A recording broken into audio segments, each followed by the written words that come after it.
Hi, welcome to the Coffee with Lisa podcast. I believe that everyone in business has missing structures and endless possibilities to create new opportunities. The challenge is most don't know how to leverage the relationships for a win-win. I believe that your relationships will make the difference in the results you'll achieve, the impact you will have, and the speed in which you will make opportunities happen. I believe that you can see things through, but you often struggle to see through things. I'll make the invisible visible, the complex simple. Because of these beliefs, I created the Coffee with Lisa podcast and have invited the best experts to join me and share their experiences and knowledge with you so you can move faster and gain a competitive advantage in life and in business. Good afternoon, everybody. Welcome to the Coffee with Lisa show. I'm very excited today. I've got the Steve Sims, the Wizard of Oz, the man who makes your dreams come true. So welcome, Steve, to the show. It's a pleasure to be here. Thanks for having me. Absolutely. So, Steve, you make everybody else's dreams come true. And, you have create these amazing experiences for everybody. But what keeps you up at night? What's your dreams these days? Oh, God. So a little fact that maybe not a lot of people know is I'm probably one of the dullest people in the planet. I am god-awful at networking, terrible. Plus the fact, for anyone that can see this, I've got a binging. Don't know what that means.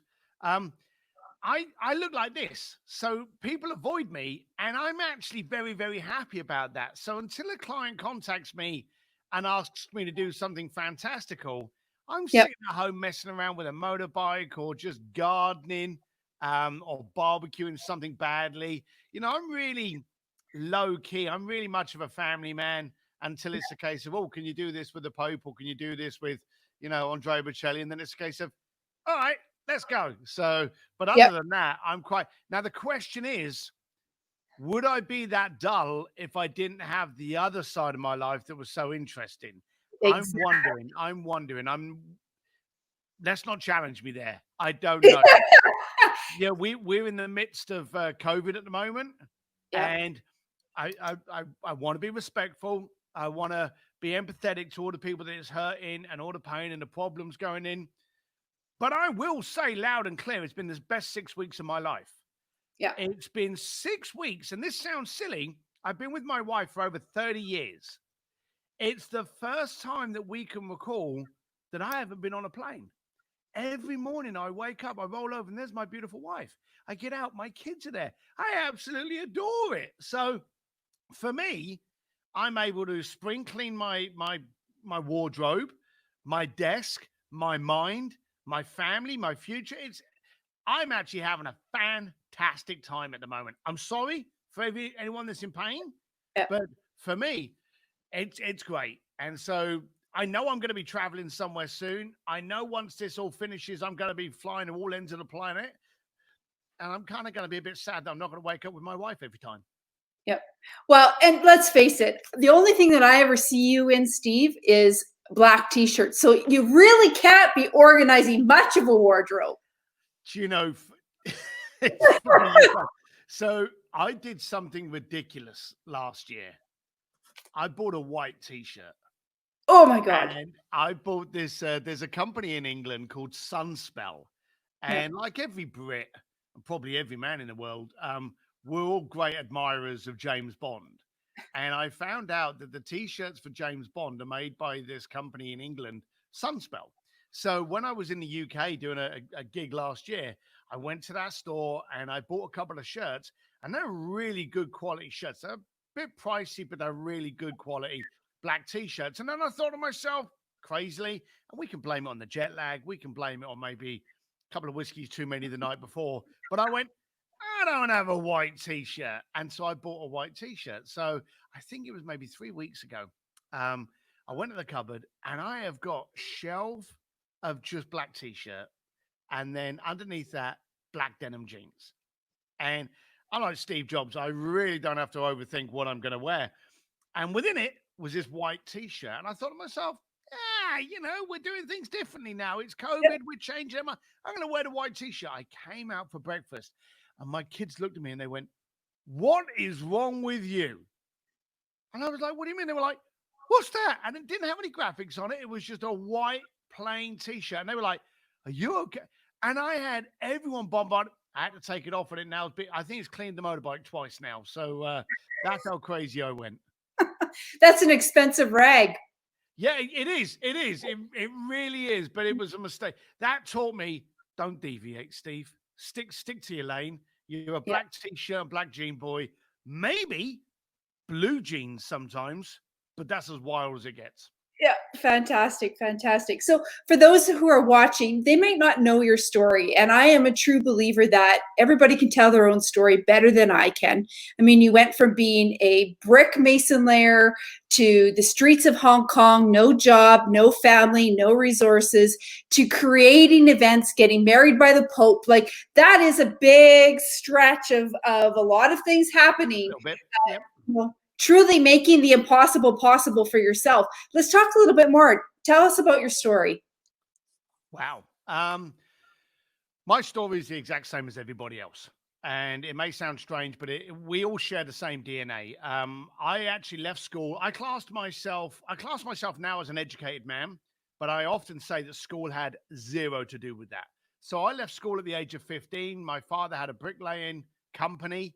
My mum used to work it as well. So it was natural that I left school at 15. They gave me one day off, and the following day, kicked to bed at 4:30 in the morning, said, you're on the building site.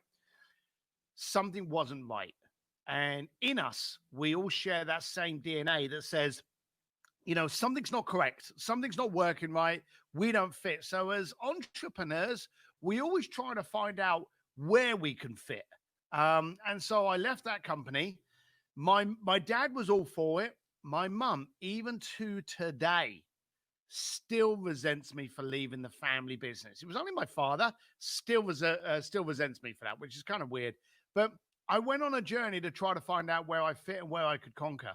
So I did everything from door-to-door sales, insurance, call centers, trainee stockbroker, doorman, cake salesman, truck driver. I tried a lot of different things trying to find out what made me happy and content, and never found them until one day when I was at the bottom of my life. I was working in Hong Kong trying to get a job as a stockbroker. Lasted one day and was fired. And I am drinking outside this bar, try to console myself. And it was a dodgy bar. It was not a pretty club. And I'm outside this bar drinking my whiskey on my own, crying into my whiskey. And the lady that owned the club came out to me and she said, hey, I got some. Here's the funny thing. You want to talk about racism? There's some people inside. They're your people. Get them out or I'll have to. And I thought, I don't have any people here. There were 3 white guys in there. So she thought, we must be connected because we're all from London. So I wasn't going anywhere. I didn't want to get into a fight. I'd done door work before. So I was okay about, throwing people out of parties. And God made me big and ugly. So that kind of helped. But I didn't want to get into this fight. And she turned around and she said, you do this, you do that. And I'm sorry for the accent, but she was like, you do this, I pay for your drink. Now, she had me at hello there. So I was like, all right. So I didn't have a job. So I went and sat down with the guys. I said to them, look, I don't want any trouble, but very soon some guys are going to come running out the back of this curtain and they're going to hurt you. So either walk out the front door, pay your bill, walk out, come back tomorrow and I'll buy you a beer. Or these guys are going to take you out the back door and you ain't going to see Tuesday. I hope you make the right decision. I'll be sitting out front. Good night. And left and went and sat back. I didn't know if it was going to work. And it did. They all walked out and they were like, oh, cheers, mate. Thanks a lot. And I was like, oh, good for you. Yeah, I'll see you back in tomorrow. Yeah, I'll be in tomorrow. I didn't know I was going to be there. And she said, oh, you work the door now. You're the doorman. And I pay. So the daft thing is I became a doorman at a really rough club in a place called Wan Chai, Hong Kong. Yeah. And I thought to myself, can my life get any worse? But the thing is, she owned other clubs and some of them were a little bit upscale. Yeah. And because I was a communicator rather than a fighter, she would actually send me to these places. Yeah. I suddenly started to get to see humanity. I got to see rich people. I got to see pretty people. And I would stand on the door. Now, no one ever talks to a doorman. No one ever does. Yeah. But I got to stand on the door and I got to play the game. I would play the game what are these people celebrating? Contract? Are they on the pull? Are they looking for trouble? Is it a hen night? Is it a school reunion? You know, what? And I would try to guess in advance the guys, the girls, the partner, first date, second date, anniversary date, that kind of thing. Yeah. And so I would say to the people as they were coming in, I'd say, evening, folks, we celebrating anything tonight? And they'd be like, yes, our anniversary. And I'd be like, oh, congratulations. And in my head, I'll be like, oh, got it right. So I tried to pick up on the body language, the connection, and I started playing this game, and then something hit me. The most cliche of all cliches. You are a combination of the 5 people you hang around with. Yeah. And then it hit me. The 5 people that I were hanging around with was broke-ass bouncers. You know, I'm a broke-ass bouncer, so seems to make sense. But what if 5 of those people could be millionaires? Yeah. Would I automatically become a millionaire? So I tried to befriend millionaires by telling them where the best clubs were, where the private after parties were being held. And I started doing that purely and simply because I wanted to see how they move, because they were doing something different because they had money and I didn't. Yeah. And so my simple goal at that time was I want to get to know rich people, because poor people, they can't afford shit because I'm poor. So I know that. Yeah. But millionaires, they buy cars, they buy yachts, they buy jets. I want to know them. So that was it. I suddenly started trying to find reasons to talk to them. I went from introducing them to clubs to taking over clubs. Then I was taking over yachts, penthouses, mansions. I was throwing some of the biggest parties literally in the world. And then all of a sudden, I started working with the biggest parties in the world. I ended up working with the Grammys, the Kentucky Derby, the New York Fashion Week, Formula One Monaco, Stade Polo, Cartier Polo, the Milan Fashion Week. I started working with the biggest events in the world. And of course, what do these events have in them? Millionaires and billionaires. So it just seemed a constant circle to my Rolodex. And in between, like an amazing party, someone would say, hey, I've always been a fan of Guns N' Roses. I'd love to play drums with the drummer of Guns N' Roses. Or can you do this in the Vatican? Or can you introduce me to Elton John?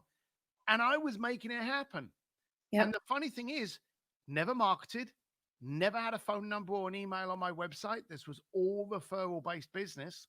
And in the end, Forbes got hold of me and did some media on me and said, this is the real life Wizard of Oz to millionaires and billionaires all over the planet. And it took off from there. Yeah, it sounds like, oh, wow, you went from here to there to there. But you and I both know it wasn't just as easy as, 3 minutes of a conversation about telling a story. And there was a fine science behind what you do, which is really the basis of Bluefishing, which is your book, The Bluefishing Mindset. Amazing, by the way, absolutely amazing. One of the things within your book, absolutely, is, and I will put on the screen below after I stop flapping my lips and allow you to continue on. But one of the things that you had in your book was the Bluefish Cree, and it was move, act, do, and go. Let's talk a little bit more about how that really was part of the foundation of how you got to be so successful. So there's a program on TV at the moment. I don't know if it stopped. I only watched a couple of episodes, and it's like a Harry Potter fantasy thing. And every person in the program has an animal next to them, and so the animal is their spirit animal. Now, I've got an old English bulldog that when he wants to go through a door, even though it's locked, he will just keep banging his head against the door until the door opens. Now, he doesn't believe that the noise has opened the door. He believes his actions have opened up the door. So every time he wants to get anywhere, he just starts. So my wife actually says that that's my spirit animal. Now, she also said to me that my superpower, and I like this, my superpower was the power of ignorance. And as an entrepreneur, we're all pretty ignorant, okay, to a point. And that's really good, because here's the thing. How many times do you do something and you put it off because of passion, drive, optimism? Yet realistically, that should never have worked, but it did. Yeah. But we were too ignorant to the fact that it couldn't fail. Now, I had friends of mine going, oh, that's so-and-so in a party. And I'd be like, oh, who's that then? he's the richest man in Dubai. And I'd be like, I'm going to go and talk to him, because if he's rich, he must be doing things different. And my friends would crap their pants and not move. Yeah. And I'd be like, well, hang on, you're poor, he's rich. Why aren't you racing me to him? But so many people actually back off. So many people are frightened. So many people will see Elon Musk and Richard Branson in a party or in an event, and they'll go nowhere near him. And here's the funny thing. There'll be almost like a circle around the guy where no one's near him. You know, like he's repelling people. He's untouchable. And it's so true. It's so weird. I'm the guy that goes up and says, hey, my name's Steve Sims. You probably don't know me, but you will in a second. How you doing? And I'm straight in. Yeah. Straight in. Now, I openly say I'm a 53-year-old child. I go in with childish mentality, childish questions, childish ability, and I suppose some form of charisma. But I don't let the fear get in my way. And here's the thing with kids, they have no fear. Yeah. They go and do stuff. They go and talk to anyone. How many times you're walking down the road with your kids, you know, when they're under the age of 5, and someone on the other side of the road's wearing a funny jacket or a hat, or the wig falls off, and we all kind of like, oh, don't look, don't pay attention. And the kids are kind of like, hey, look at that, the wig fell off. And what's the first thing we do to the kids? We say, oh, shh. Yeah. Don't say that. Well, that kind of kills a little bit of spirit. Now, luckily, because my family were basically a bunch of Neanderthals, they never killed that spirit. Yeah. So I would walk up to someone, I'd be like, that is a kick-ass watch. You know, what is that? Now, most people are actually scared to ask that question. You know, like here's another example. Someone will show you a watch. Let's pick on the watch. How many times have you ever met someone that's shown you a watch and not told you the name of it, but told you the price tag? Not very many. Huh? Not very many. No, I've met people that have shown me cars, motorbikes, audio systems, and they've gone, oh, do you like that audio system? That's 300 grand. Yeah, exactly. You know, they won't tell me the brand. They won't tell me why it's so good, but they want me to be aware that they've got 300 grand to spend on an audio system. Yeah. Now, most people would respond with, oh, that's great. That's nice. I respond with what a lot of people find the most offensive word in the world, but I think it's the best word in the world. I respond with, why? And then shut up. And they look at me and they go, excuse me, why is that system worth 300 grand? Now, two things happen. Two things. Either they explain to you why it is, or they don't know. They got sold 300. They got sold a price tag. They got sold a boast. But I've gone to people before and I've gone, that is a beautiful watch. And during the conversation, they may turn around and go, yeah, it's 25 grand. I've gone, oh, why? Why is it worth 25 grand? And if they turn around and go, well, because it's actually made up of this and it's got this. And, you know, my dad always idolized it. And as I made more money in my business, I felt as though, you know, it reminded me of my dad. That's a great reason. But the amount of people that turn around and go, well, it's handmade, you know, that's why it's worth 20. I noticed then, and it takes me back to the doorman. Yeah. You are either wearing the watch or the watch is wearing you. And there's a lot of people today who use their business card as everything, or they use their car for everything. And so we're in a strange kind of world now where we're trying to install fake credibility rather than focusing on our ability. So my whole communication, my whole mindset was, I want to know why. Why are you rich? Why are you spending $1 million on that car? Why is that so important? And do you know, funny enough, the successful people are always thrilled and engaged to tell you why. Those people that bought a boast, you've just aggravated and will probably never talk to ever again. Isn't that the truth? Well, and the thing is it's amazing when you ask a question why, and you talk about ask why 3 times, and there's a very specifically why you ask 3 times. But most often when you learn to shut up, actually, and start listening to what people are saying, they're going to tell you more than you ever could imagine without having to ask any other question, if you're really listening to what they're telling you. Yeah, you've got to ignore the first conversation of anybody. How many times have you interviewed someone for a job and then 6 months down the line, you're like, that is a completely different person to the one I interviewed? Yeah. You see, when you first meet someone, whether it be the first date, interviewing for a job, someone giving you a proposal from a vendor, they are trying to be everything you want them to be. Okay. They're trying to mirror your expectations. They're not keeping it real. They're not showing you who they are, warts and all. So when you're talking to someone, you've almost kind of got to go, I often say I've never met anyone until the third time.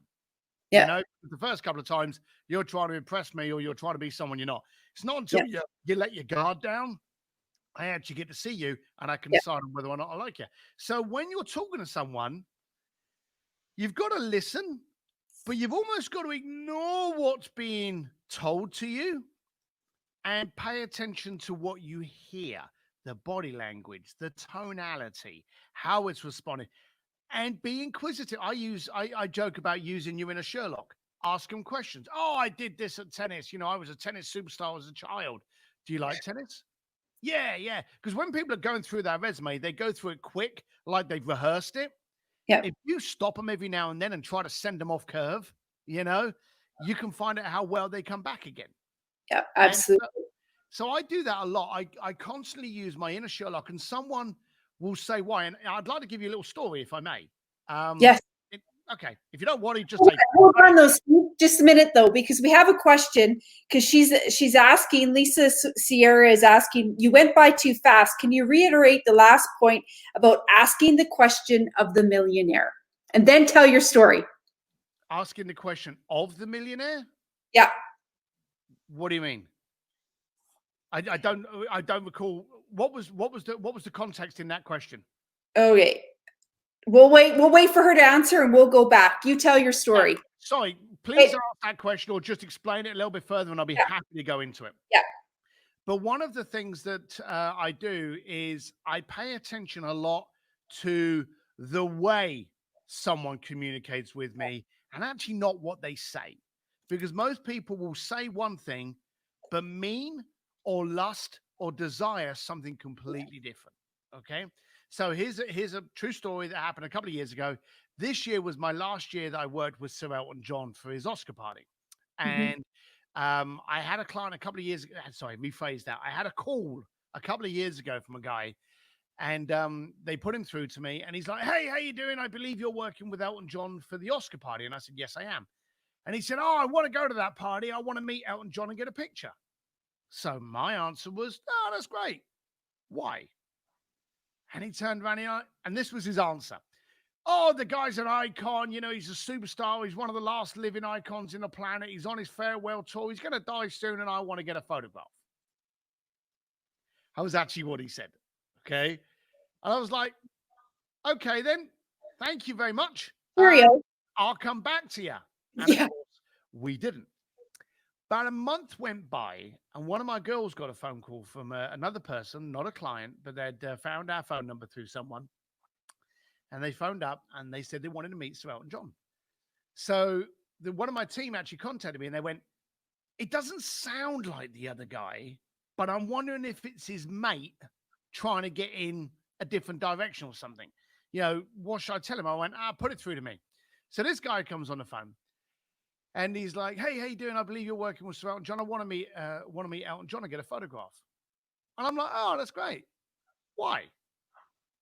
And he's like, "Well, you know, he's on his farewell tour, and he's one of the greats. He's one of basically goes through very similar to the first guy, and then turns around and said, "And you know, he's one of the great icons. And well, you know, there's some things." And it was that last little hesitation. So Chris Voss always teaches us, bring in your DJ, your late night DJ voice. Yeah, he absolutely does. Yeah, I've known Chris for years and I've always loved that. And I said to him, "What's those things?" Nice and quiet. And I just asked, "What's those things?" And then shut up. People don't tend to shut up once they've asked a question. So what's those things? So it goes quiet. Now he was excited at the beginning when he first answered the questions. And now he came back quiet. And he said to me, he went, "I used to get taken to school by my dad in the morning and then picked up in the afternoon. Every single day. It was our thing. My mum never took me. She'd always wait at the door and wave me off. But my dad took me to school every day of my life and picked me up. And from a young age, when we had our first car, there was a cassette that was stuck in it, and it was Elton John. And he used to sing Elton John all the way to school and Wow. all the way back from school. And we used to sing our lungs out. He said, and then the cars got better and we had CD players and all this kind of thing. But he made a point that we didn't do a school journey without Elton John. We used to take Elton to school with us. Now, of Yeah. course, as a teenager, I hated my dad picking me up with like Elton blaring out. He's singing. I wouldn't sing because I was a teenager. But all the way until college, when I started driving myself, we had Elton for every single one of our school journeys. He said, now my dad's passed on about 20 years now. He said, but every time I'm driving down the road and Elton John comes on, my dad is sat next to me singing. And I want to tell Elton that every time he sings, he brings my dad back to me for 5 minutes. Now that's got guts. That's got substance. There's meat on that bone. And I can see your eyes. I'll tell you quite bluntly, I'm a big, ugly guy. I was crying on that phone, and I straight away contacted the team, and I introduced him to Elton John, and it was a party, so it's noisy, and I could see his words, see his mouth moving as he's telling Elton this story. Yeah, and they hugged it out. It was so, and I'm stood there like some big block of a guy, and the tears are rolling down my cheeks. Blubbering idiot, just bawling. Oh yeah, I'm not going to hide it. I don't care. I cried at Bambi, so sod ya. But it's really getting down to the core of the why. Now, your funny thing is, price tag never comes into it when there's meat on the bone. If anyone ever, and here's a little mic drop for you, if anyone ever argues your invoice price, it's because you failed to expose the value. Now, I was talking to this guy. He didn't give a crap what I charged him afterwards because he was already there. He already wanted to do it. He had given me his soul and the reason for doing it. Now, if I had not have asked him what those things were, he would have come into that meeting guarded. He probably never would have ever exposed that story to Sir Elton John. Probably never would have got the embrace that he had got. Never would have got, I don't know if it was the closure, but never have cemented the connection between his dad and Sir Elton John. Yeah, that would have never happened. Why? Because today we're scared of being humiliated. We've got TV shows where we publicly laugh at people. We love things going wrong. Tesla, they had those reusable fuel cells on the side of the rocket. They used to land in the middle of the ocean on a floating platform, fall over and explode. And every night you would see it on TV. You don't see it on TV anymore. Why? Because they don't explode anymore. He got it right. He brought out the Tesla Cybertruck. A man that has no automotive background builds a truck. And the following day, the only press you could see was how the rock went through the window. Yeah. We yearn to laugh at people and ridicule. So people don't want to expose what their dreams are. They don't want to expose what their aspirations are. They don't want to reveal their soul because they don't want you laughing at them. And that's sad. It is very sad. And do you think too that a lot of people don't want to expose themselves not because they're afraid of being ridiculed? Well, they could be, but because they don't know that dream actually could happen. And if they say it out loud, I'm a firm believer. If I want something, I sing it. I say it out loud so that I can make it go true. Do you think that maybe that's part of the problem as well? Yeah, but when you say, and I see Lisa has actually expanded on the story, so we can go back to her in a minute because I want to be able to answer what someone asks me. When you say it, do you say it publicly or do you say it to yourself in a private room? Oh God, no, I say it publicly. Otherwise it's not true because it's too easy to cop out of actually going through with the actions and executing on it. It's too easy to cop out any other way. True. But sadly, the people that I've been dealing with in my life are billionaires. Yeah. They're in positions of power. They're in positions of strength. They can't go out Yes. into our workforce and go, hey, I want to skip through the tulips in Amsterdam because I've never done it. Yeah. You know, because You someone's going to laugh at them. They do have coaches like yourself and trusted people within their advisory group or their inner circle that they can be accountable to and sing that accolade to them. And that's one of the beauties of having a coach. The coach is there to make sure that, I hate to say this word, but there was a safe space for them to dream and desire. And one of the, I've already stated to you, one of the words I use a lot, which is the word why. And then I ask a lot of my coaching clients, is that it? Is that good enough? And a lot of the time I will ask that. And so someone will say to me, oh, I want to do this. I had a client of mine was introduced to me by Sir Richard Branson, and he wanted to meet the rock band Journey. And I said to him, I said, okay, you know, they're a very famous group. Why? So then he goes into the story that as a kid at college, he made money by actually being a singer for a Journey cover band. And then throughout his years, you know, he was sick, he was healthy, he was married, he was divorced, he had a relationship. And let's be blunt, that's called life. We've all had those ups and downs, okay? So through his life, the highs and the lows were celebrated or commiserated with Journey tunes. So Journey was actually becoming the album to his life movie, the soundtrack. And he just wanted to meet the band to go, hey, when I've been at my lowest, Journey tunes have spoken me to get me up again. So I said to him, oh, so you want to meet Journey? And he said, yeah. And I went, so you want to kind of be stood backstage. They come off a stage. They've just sung out to 20,000 people. They're hot and sweaty. They're going to shake your hand and have forgotten your name before they get to the changing room. Is that good enough? And of course, you get them challenging their dreams. You get them challenging their motivation and their goals. And that's what a coach should do, should make you uncomfortable. The coach should be borderline hated because they're there to disturb you and disrupt you. And so, you know, I shook him up and he was like, no, I don't like that. So then you can kind of like release him a bit and go, okay, let me see what we can do to actually make it sufficient. So when I went to Journey, I told them this story. We ended up putting that guy on stage with the entire band in San Diego, live in concert. He sang 4 tunes with the band and is deemed as the shortest term lead singer of the rock band Journey. He didn't meet them. He sang with them. He hung with them.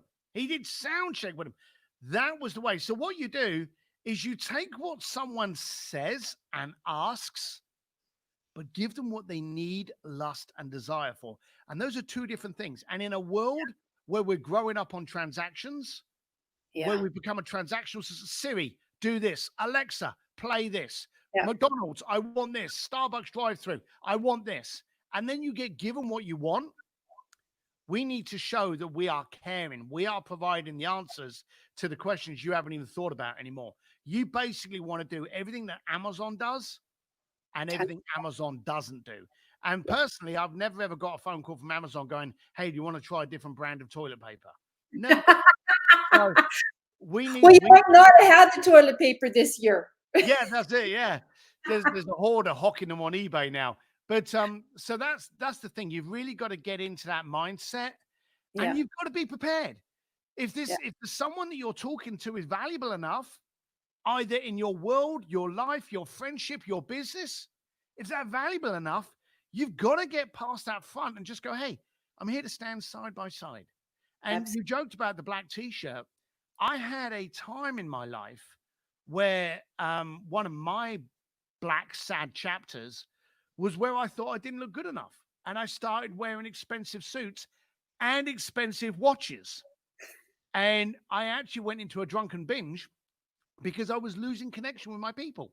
And the funny thing was, I was making more money with people that were impressed by these things, but I had no connection with them. Yet the other people I was making money with, I could go and get drunk in a seedy bar at midnight with them, and there was no effort. But now I was getting tired of the effort it was taking for me to try and be someone I wasn't. So quite simply, this is as good as you get. But I am going to get in your face and I'm going to go, hey, I'm going to stand side by side. If you need me, Yeah. I got your front, your back, and your side. I'm going in a battle with you, and I'm Yeah. here. And Yeah. that's what you've got to do with people. Did you want us to go over Absolutely. Lisa's question? So Lisa, so we'll go back to Lisa. So she said it was about their money and how they acquired the watch and why. There was a just a second here. It was at the end of the watch story about how they made their money, not how they acquired the watch or why. So, as you probably guessed by now, I've never been scared or embarrassed to ask for anything in my life. Yeah. But I didn't ask. The daft thing was, I actually started, my first goal was to get 5 rich people that wanted to talk to me. 5 rich people that I could phone up and go, hey, Johnny. And they would answer with, hey, Steve. Because let's be honest, you don't need to introduce yourself to a friend, do you? So I wanted to have that connection. And once I got 5, I wanted to reinforce it by having 10 in case I lost the first 5. The goal that I was always going to say to him, how did you make your money? Never ever happened. But I noticed that the way they made purchases, like we would be in a bar and they would order a certain bottle of wine or a certain bottle of whiskey. And the person wouldn't have it and they would offer something else. And my friends / clients would go, no, we're good. We just give us 4 beers.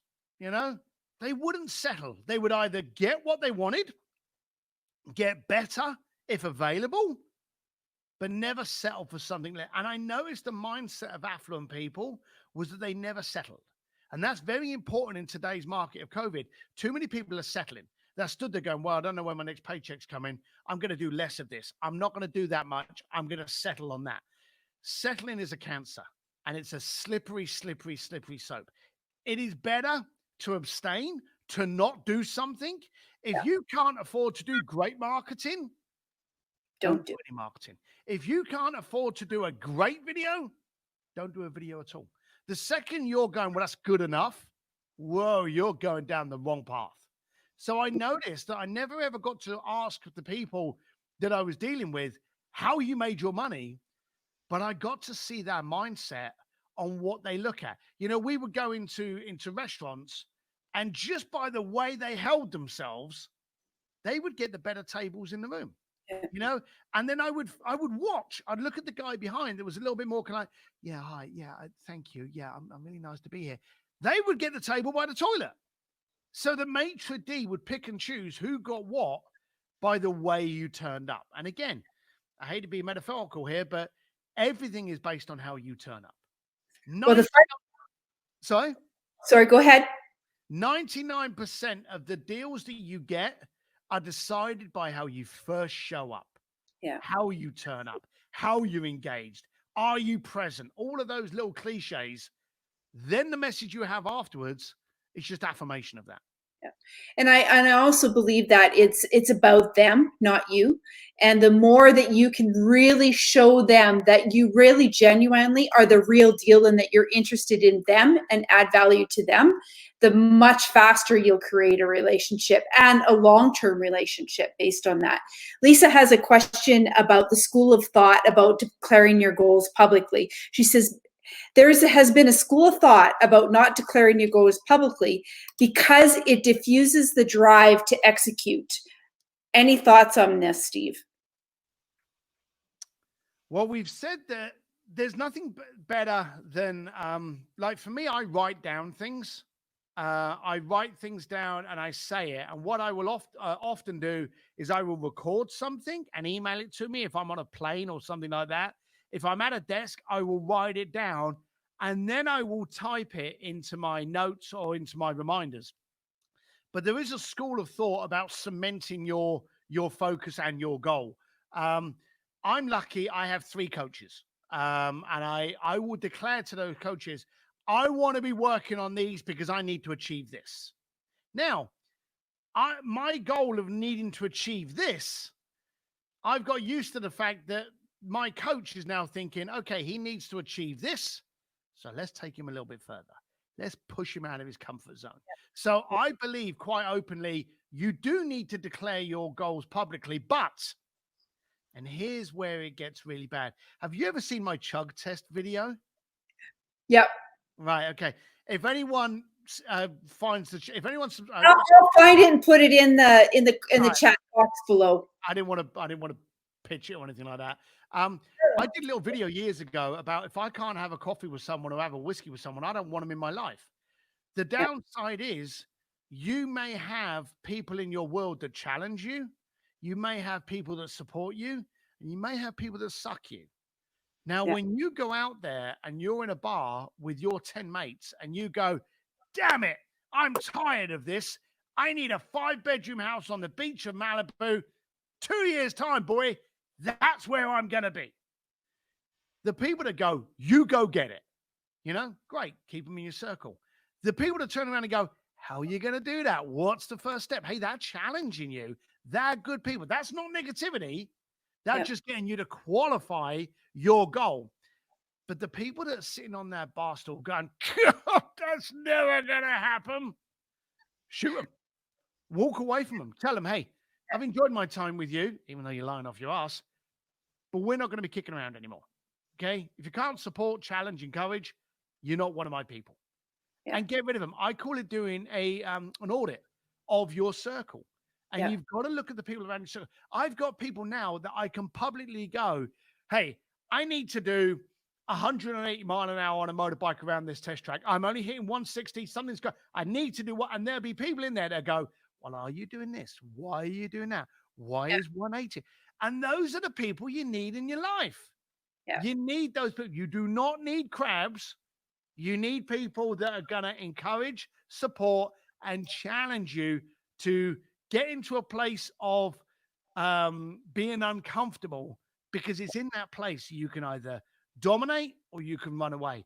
And a good entrepreneur gets into an area of being uncomfortable, conquers, and then that becomes the new normal. Yeah. Well, and I think a great entrepreneur actually stays in the uncomfortable always, because it's a conquer one challenge, go to the next, go to the next. Do you know who Dr. Tony Alessandra is? I know the name, don't know him personally. Yeah. So Tony is a partner of mine, and he believes in the platinum rule. And one of the things that really gravitated me to you, Steve, if I'm being completely honest, is that I believe you practice the platinum rule and you don't practice the golden rule. And the platinum rule really says treat others how they'd like to be treated as opposed to how you'd like to be treated. Because let's face it, how I want to be treated might look very different than how you want to be treated, or how your wife wants to be treated for that matter. Yep. And so, I applaud you for your ability to really be real and show that it's not just about being authentic, because I think that's an overused word nowadays. I think it's about how do your actions actually depict who you are consistently, and staying uncomfortable is one of those things that you do really, really well. It's appalling and sad that we have to use the word authentic in a conversation. Yeah. Because whenever you go into a room and you look at someone and you go, whoa, look at that person, that's so authentic, you've just acknowledged that the rest of the room is not. Yeah. We should not be celebrating someone for being aauthentic. I hate that. You saw me grimace. I hate the word authentic. I hate the word authenticity. Anytime anyone brings that up in any kind of conversation, I'm like, whoa, hate that word. Yeah. I deserve no a medal or acknowledgement for the way I am. I just decided years ago I was not going to put any effort into it.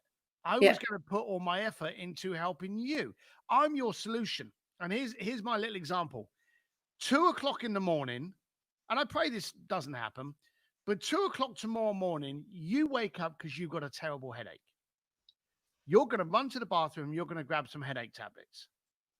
Do you care what the packaging of the headache tablets look like, or do you care that they work? I care that you work, not that what they look like. I'm your headache tablet, baby. Yeah. I don't care what I look like. Yeah. I care that I can do. And if I can't work for you, if I can't solve the problem, then, hey, we shouldn't be around. But I'm not going to try and get that first barrier over by putting on a suit that I don't want to wear or doing my hair. I want to be there for a purpose. And I believe we're batteries. We recharge the phone. We should be recharging ourselves. I'm not going to spend any percentage of my battery trying to be someone I'm not. Yeah. I'm not overly smart. Jay Abraham says I have a greater ICANN than an IQ, and I'll take that all day long. Yeah. You're not trying to date me. You're trying to have me help the problem and get it gone. Yeah. And I'll be there all day, every day for that. So thank you very much for that. But hopefully authenticity will die. And I think we should replace that word with transparency. Yeah. Just imagine if you were transparent. Yeah. You were impossible to misunderstand. People meet you and they know why you're there. Now, I'll give an example. I've very fortunately stood next to some very powerful people, politicians, kings, queens, rock stars, whatever. And people in the room will look at that person and I'll be engaged in a conversation. And then they will start walking over and the person of profile will notice them and their body will change. Why? Because they know they're coming over and they're thinking to themselves, Oh, shit. Yeah, exactly. Oh, shit. A lot of people slam celebrities and they're like, oh, that's so offish. Are you kidding? Every single day, people are going to look at you in a store, point, and then walk over to you. And you have to go, is this person going to try and stab me? Is this person looking for a selfie? Is this person looking for an endorsement? Does this person want some charity handout? You know, all of these things go through their mind. Yeah. And so if you can walk up to someone that is successful, and you can try this at your local, better business event or your local networking event, at a party. You don't have to be doing it with Sir Elton John and Elon Musk. Any event you're in, when you see someone you want to talk to, do this. Walk up to them, quickly shake their hand and go, hey, how you doing? We don't know each other, but my name's Steve Sims. I'm really impressed with what you were doing on this. Okay? And bring a subject up of which they are qualified in, they've done well in, and get them quickly talking about. And the funny thing is, if you rewind this and listen to the beginning of it, it's pretty obvious they don't know who you are, but by getting it out of the room, you've declared it. You've become transparent. Hey, we don't know each other, but my name's Steve Sims, and then you can say, I wanted to talk about this. Have you ever thought about it? Get your goals out. I've gone up to people in the past and I've gone, hey, we don't know each other. My name's Steve Sims. I was hoping I can talk to you about having you appear at one of my clients' things. I'd like to talk to you about it more because it can help your ex. Exactly. Whenever I go up to anyone of high profile, it's never by accident. I've researched them before I've turned up. I found out about the book launch they're doing, the movie that's coming out, the foundation that they've just set up, the cause that they want to back. Whatever the reason, I've been able to go up to them and go, hey, I saw you had that. And I jump into something that they're passionate about first. And I get them talking to me about it and getting them to be engaged in a conversation before I bring what I want back into the conversation. Yeah, absolutely. Well, and a lot of people don't do that. And I truly believe the reason that they don't do that, because it actually takes some work, takes some effort. And nobody wants to do the work or the effort. But how can you ever have a long-term relationship with the inner circle of people that you can trust if you don't put in the work first? I don't understand it. It's the diet book theory. People buy a diet book and then thought just because they bought it from Amazon, they're now going to lose weight. They don't actually want to open it and do anything about it. So there's a lot of people that actually don't want to do the work. I had a thing that I did a little while ago. I did a little online course and it was free. And it was just a little virtual thing I decided to do on how to get free publicity. And I told them how to do it. I showed them how to do it. And I validated it by me being everywhere from the South China Morning Post to, Worth and Wall Street Journal. And so I validated how I did it to get. And then a couple of weeks later, I contacted a bunch of people and I said, how are you doing? They said, oh, yeah, I haven't got around to it yet. I said, it was free of charge. And it showed you how to get the publicity you wanted. Here's the dumb thing. If I said to you, hey, for $5,000, I'll get you in those. They'd pay for it. They would pay because people will pay for someone else to do the work. We become lazy. Yeah, absolutely. So one of the great quotes that you had in your book that I absolutely love, I'm an avid learner. It is Why I Get Up in the Morning. My grandfather at a very young age told me, Lisa, today is a great day only when you learn something new. And so one of the things that you say is be 1% smarter than you were yesterday. Absolutely love that, Steve. That's amazing. That is so true. Because we are never going to be the smartest person in the world, and we're not going to be the dumbest person in the world, but we can be 1% smarter each and every day. How do you implement that into your life? I'm not sure I can think of many things worse than being the smartest person in the world. Can you imagine if you were and you looked around at everyone that was less intelligent than you? Now, there are people that aggravate me for that stupidity, and I'm not the sharpest tool in the shed. If I was the smartest person in the world, I'd spend most of my day being pissed off at how stupid people are. Um, I and we've got to get that growth in with something called failure. I grow. I have a demand that I will grow tomorrow, next week, next month, because there's nothing worse than in 6 months' time looking back and realize that you have not grown at all. And most of our growth comes from trying things and they fail. You see, Yeah. when things fail, that's where our greatest education comes from. You know, Yeah. your success doesn't come from success. It No. comes from things that went wrong that you could revitalize, you could re-engineer, and that's what sends you a lot further. We said about Elon Musk's rockets breaking. The Yeah. rocket breaking in the beginning gave him all the knowledge he needed to make sure they never broke again. Yeah. Okay? So our greatest growth comes from our greatest mistakes, greatest failures.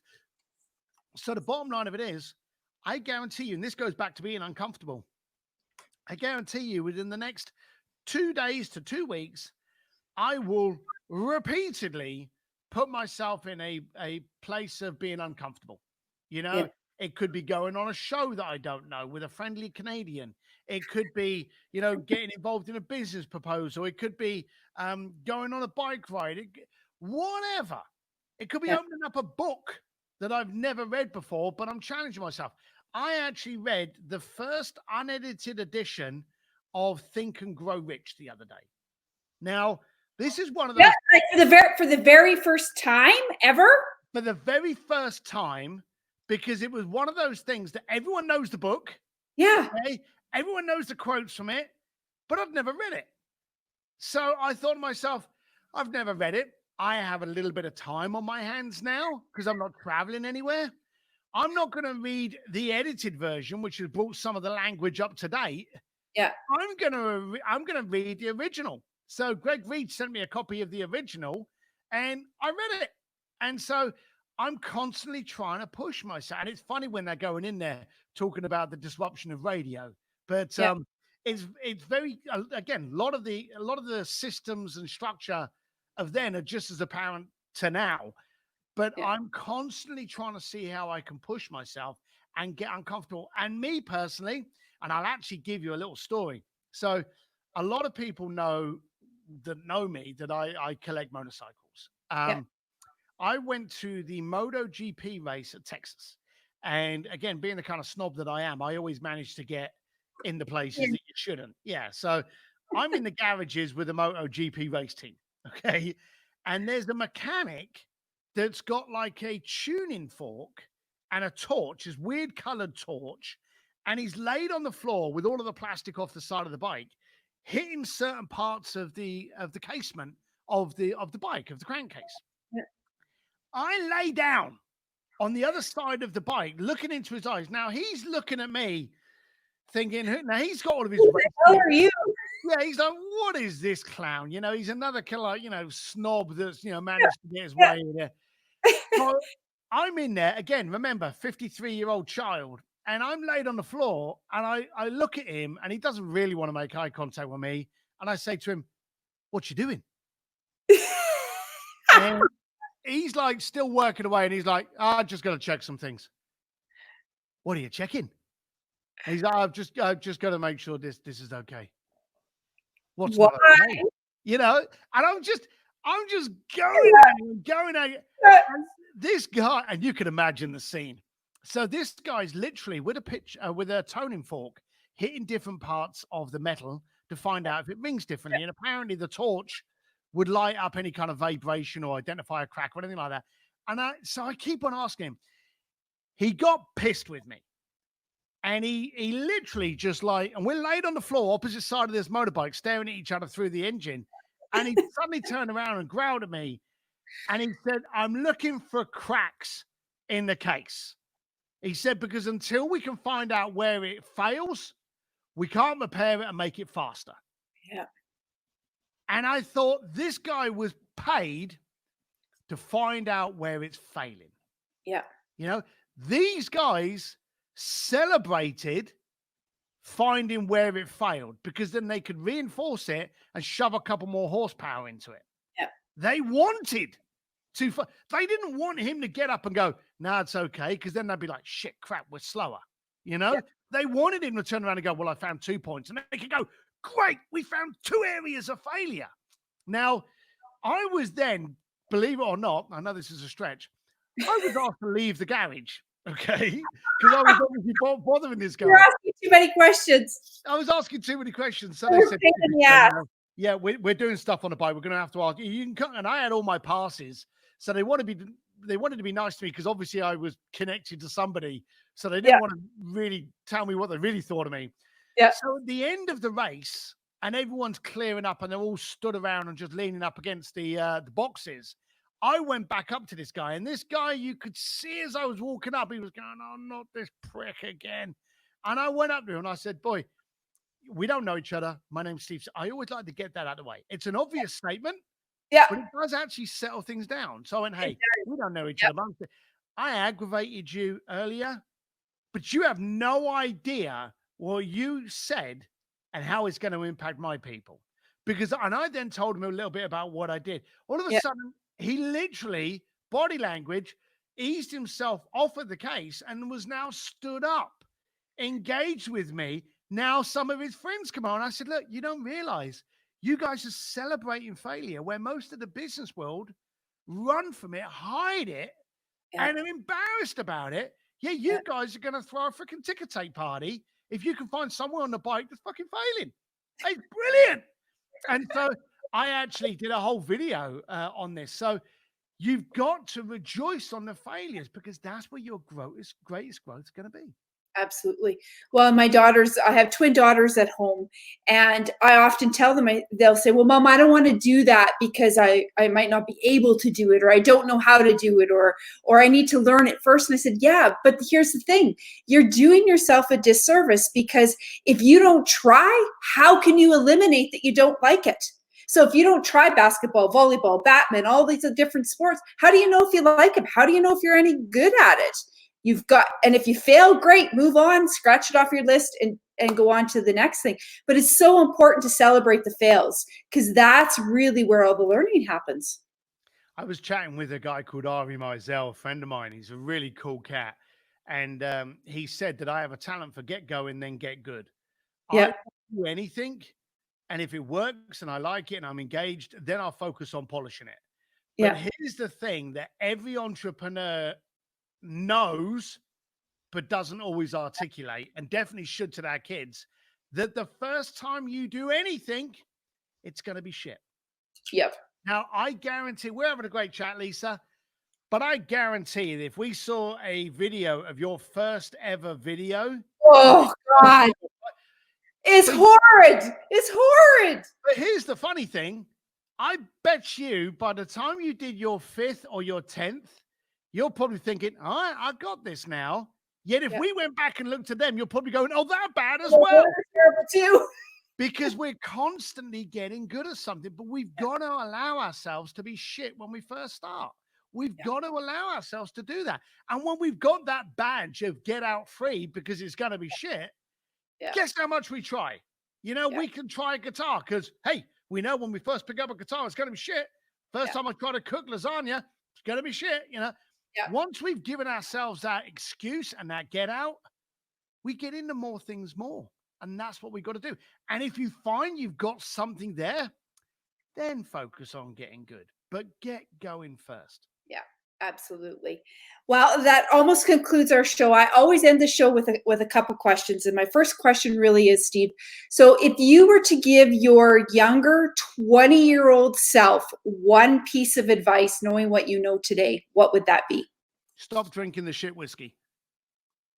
that would be it. You know, I don't, everything that I've been successful at, I've learned from failing. I learned how to handle money by nearly going bankrupt. I know how to write contracts by getting screwed over contracts. I know how to have good relationships because I had bad relationships. Why would I be so disrespectful in having my younger self not go through that growth?